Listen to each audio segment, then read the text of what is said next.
भाजपचे नेते इतके नाजूक आहे की एखादा शब्द वापरला की त्यांना फार दुःख होतं, टोचल्यासारखं वाटतं. कधी एक शब्दाचे अर्थ पण बघत जा. एखाद्या शब्दाचा अर्थ एखाद्या संदर्भासाठी लागू होतो की नाही ते बघितलं पाहिजे.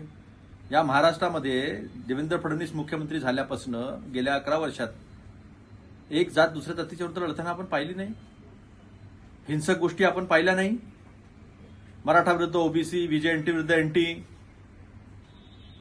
बघितलं नाही आपण. धनगरांविरुद्ध इतर आदिवासी. एक जातीचा माणूस दुसऱ्या जातीच्या घरासमोरून जायला तयार नाही आहे. एक जातीचा माणूस दुसऱ्या जातीच्या दुकानातून वस्तू घ्यायला तयार नाही आहे. अशा पद्धतीचे बहिष्कार टाकले जात आहे. हिंदू मुस्लिम दुसरा काही धंदा नाही. आणि अशा हिंसक आणि अशा एक दुसऱ्याच्या विरोधातल्या ज्या प्रतिक्रिया येत आहे, तर मग आका आणि दरिंदा म्हटलं तर काय वाईट झालं? कसली जीभ घसरली? दरिंदा म्हणजे हिंसक पशु, हिंसक जंतू. जरा अर्थपा काय आहे त्याचे?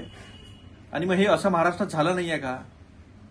ज्या देवेंद्र फडणवीसांना ह्याच काँग्रेसचे लोक आणि इतर सगळे विरोधी पक्षातले लोक अभ्यासू चांगले असं म्हणत होते, ते तिथपासून दरिंदापर्यंत येण्याचा जो काळ आहे तो त्यांनी घेतलेला आहे. त्यामुळे जीभ वगैरे काही घसरलेली नाही. अर्थ बघा आणि महाराष्ट्रातली परिस्थिती बघा, मग तुमच्या लक्षात येईल की जीभ घसरली का? तर जीभ नाही घसरली. वर्णन जे केलं ते योग्य केलेलं आहे.